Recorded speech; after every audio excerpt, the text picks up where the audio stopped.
Tigers fans, we took a massive win last night. In today's video, we're breaking down just how did we pull that off, what this means going forward against the St. George Illawarra Dragons next week, and how we made a statement with some very key players last night. We're going to break that all down and some more in today's video, but before we do that, welcome back to the channel. My name is Jordy. I'm a die-hard Tigers fan. I live and breathe black, orange, white, and if you're new here, welcome. I'm so glad you're here. It means the world if you like and subscribe to this video. It helps the algorithm out a ton, boosts this to other like-minded folks. So let's get into it, as we have a huge video to get to. Let's talk about our massive 20-18 win last night. When I say massive, I mean our effort, I mean our intensity, and I mean the way we played footy overall last night, on attack, on defense, on and off the field, the crowd as the 18th man, and my goodness, it was freaking electric to say the least. We saw 3 tries come out of our team. 8 minutes in, we have Samuel Afainu put down the ball, and a beautiful, beautiful try assisted by Lockie Galvin. An absolute beautiful little run there. He gets it off in the tackle, gives it to Fainu. He breaks through that line, and he is off into the sunset. It was beautiful to watch. It was gorgeous. It really shows just how good Lockie Galvin is, and in moments like this, he needed to prove that he has what it takes to be part of the boys still. And on that, I know a lot of people said that the crowd would be booing and, cussing him out, but from what I've heard and from Facebook groups and everything, not one person booed him that people could hear, and that, I think, is so amazing as a Tigers fan to just, I don't know, we didn't give up on him in the sense that, like, he is here to play footy, and we all get that. And at the end of the day, yes, he will move on, but for now, he is here to play footy, and he's going to help us get the victory. And secondly, he is going to stick this out for the long haul and finish on a good note. So huge props to Galvin for that, but also huge props to the fans for not giving it to him, because if that would have happened, I don't know if we would have got the win. But as we move on, guys, we saw a try from Taruva, which was beautifully orchestrated from our halves, but then out to Stafford Toa, who gave that beautiful little flick pass almost out to Taruva, where he just freaking just bulldozed through that defender on the wing, and he put it down, and it was electric. The crowd went wild. The boys went wild.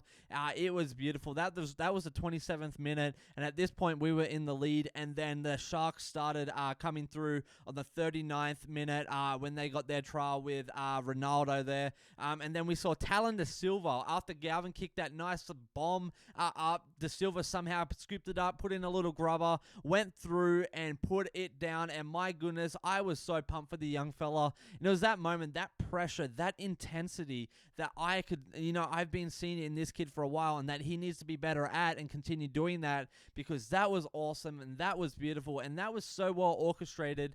And people didn't know where the ball were. The defenders didn't know where the ball was, because it went up, it came down, and then he had his hands on it, put the grubber in. Beautifully well done, mate. Huge props to you. Would you guys agree? And then, as you know, we had the chance to kick conversions. We saw 2 out of 3 conversions made from Adam Dewey, with the final conversion made in the freaking golden point. And holy crap, what a wild, like, 10-15 minutes from the 70th minute to the golden point.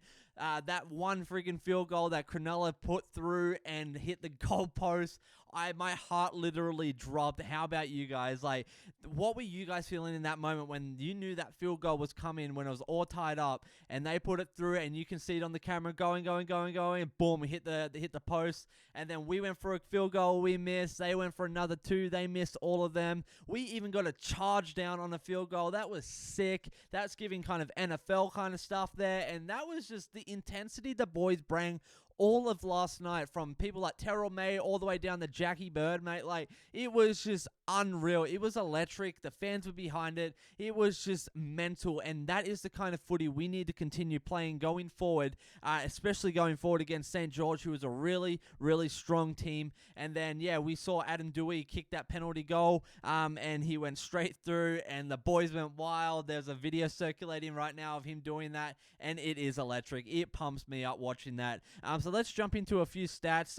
Overall, we did have the majority of possession, 53% to 47%, and that you saw that. The way that we were so intentional with our attacking plays, but the way we were also so intentional defensively, which we'll talk about in a little bit, I believe that's what brought us the victory. Time in possession, on average, we led as well, 31 minutes, 31 and a half minutes, which is great. Our completion rate, 82%. Now, this is something I want to touch on, because old Tigers, I don't don't know if they would have pulled off this game.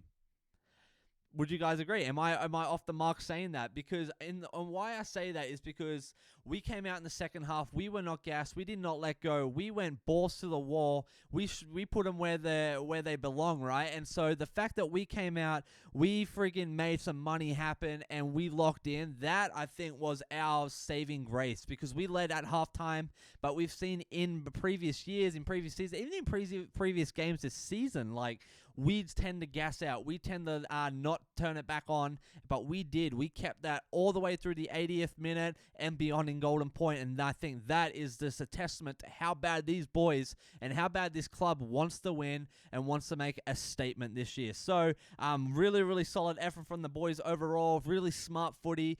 Really doesn't get much better than that. So, our attack, we had the majority of the runs, 238. We had 1,800, nearly 1,900 run meters. That is phenomenal between our break, but also the next thing, post-contact meters. This is what I've been talking about all week.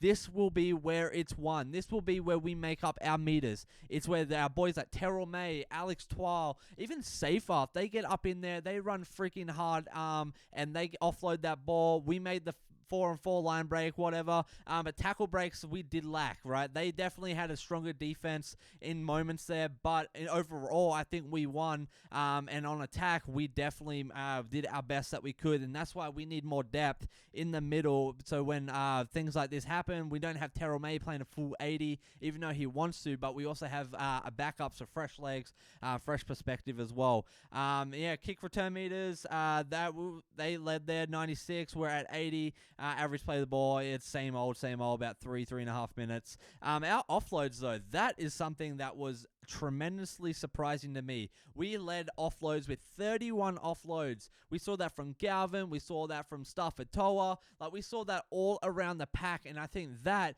is a huge testament to them paying attention to the plays that can be made throughout the set, regardless of if it's first or fourth or fifth, that every minute, every second, every meter counts, and we need to make the most of that when we can. It's a great, smart footy there. Our receipts, 503, absolutely phenomenal. We dominated in the passing, 271 passes overall, and the quality of those passes too, phenomenal. Like, especially from people like Stafford Toa, from Brent Naden, and like, it was just beautiful. Lockie Galvin, Luai, Uppy, everyone across the board was doing tremendous, and I could not be more pumped with the way that these boys played overall. Our kicking, again, we put out 20 kicks. Kicking meters was 503 meters, which was great. We definitely tested them with some punts, with our grubbers especially. We did have 2 forced dropouts. We put up 4 bombs. But grubbers is where we saw a lot of our movement happen kicking-wise, between Galvin, between Luai, even between Talon de Silva. Like, that is where our bread and butter was last night in terms of kicking. What do you guys, so far on attack, who stood out to you? What stood out to you as well? What were some of the plays, some of the key moments? I'm really, really, really, really impressed with Naden and Stafford Toa, because going into this week from their last performance, I wasn't super impressed. Toa had to improve on his passing, which I believe he did. His intensity, I believe he did. Naden, man, the way that he took that ball too in the last couple minutes out of the goal zone and ran it up was phenomenal. His intensity, his grit, his determination to prove, like, and even the tackles too, like, that he made over in the corner on our try line when they were coming through trying to take the lead. Like, he was there, he was ready, and I want to give huge props to him because he was one of the guys that I wanted to see be better, and he did. He stepped up to the plate and he owned it. My goodness. Who stood out to you guys? Let me know in the comments. Defensively, my goodness, we stood strong all night long, 86%. We played that good Tigers defense that we saw earlier on in the last few weeks.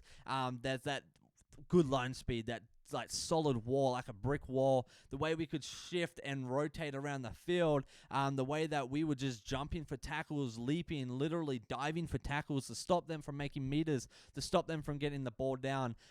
We made 330 tackles, which was great, super solid.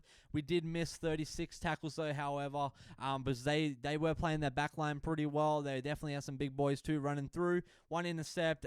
We only had 17 ineffective tackles. That that is pretty solid, I would say, compared to old Tigers, right?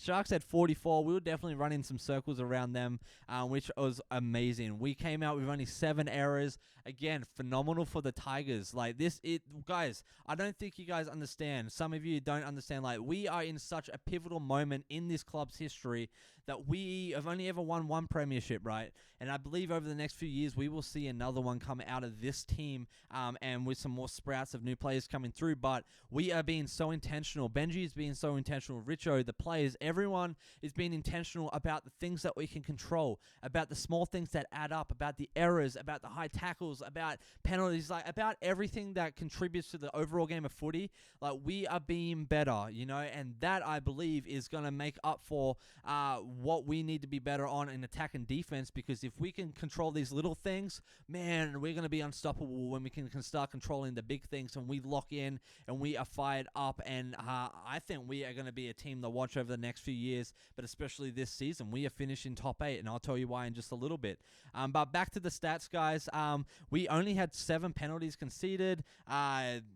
Really, like 1 sin bin for each, and our one was super questionable. Well, I want to say it was really high tackle, but whatever. I'm glad they didn't give high tackle to Jack Bird in that goal line where he accidentally slapped the face as he came down, and it was a whole thing.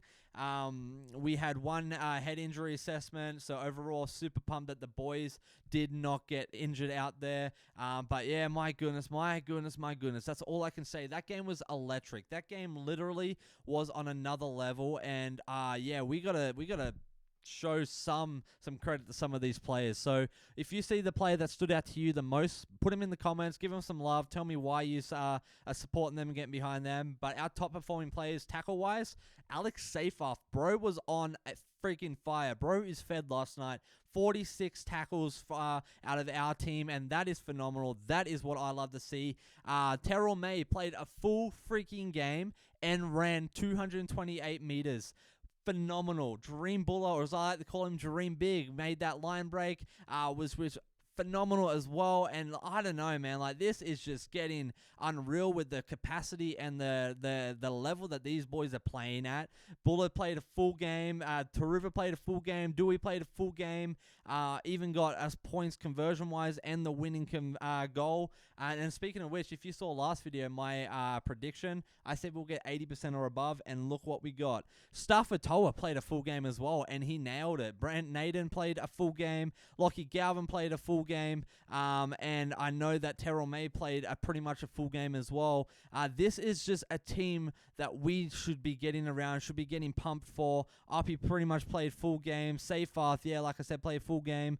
These guys are proving that they have what it takes, guys, to be a West Tiger, to be one of the best of the best, and to be role models. So if you guys are frothing as much as I am on our boys, on our team, let me know in the comments who you're getting behind. Send some love to our boys, especially Adam Dewey, for the way that he freaking showed up and took names last night. So where does that put us overall thus far in the season?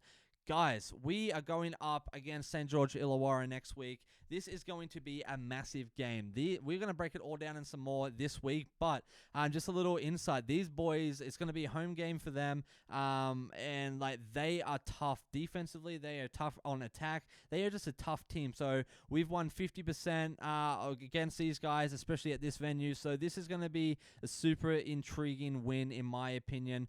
So overall, we're sitting 9th on the ladder board. That is not bad. That is pretty solid. We are teetering the line of top 8. I know Storm have a bye coming up. Sea Eagles have a bye coming this week. And then I think it's Rabbitohs as well have one coming up, and possibly Roosters. Like, these big teams that have byes that we won't have to verse off the bat. This is going to be our time to shine. This is going to be our time to rack up points on that ladder board, to win these games, to put us in top 8, to be in good seeding position for the second half of the season, going into finals. Whoa, man, I can't even believe we're saying that. Like, we are looking at finals footy from the West Tigers this has been so long. So, Man, I'm so pumped. It is a great season to be a Tigers fan. Thanks for sticking with me through the end of this video. I know it's a lot of stat-heavy stuff, but our boys put on a solid performance, and if we can keep those numbers going, keep that commitment intensity going, we will see some of the best footy we have ever seen out of this club since Benji days, and I promise you when I say that, we will take names and we will win a premiership in the next 5 years if we keep this going. Would you guys agree? Let me know in the comments. But yeah, thanks for sticking around. As always, we have so much to dream big about this year, Tigers fans. It's a great year, great day, a great week, and a great season to be a Tigers fan. Yeah, you guys are freaking legends. And as always, take it easy. Geordie out.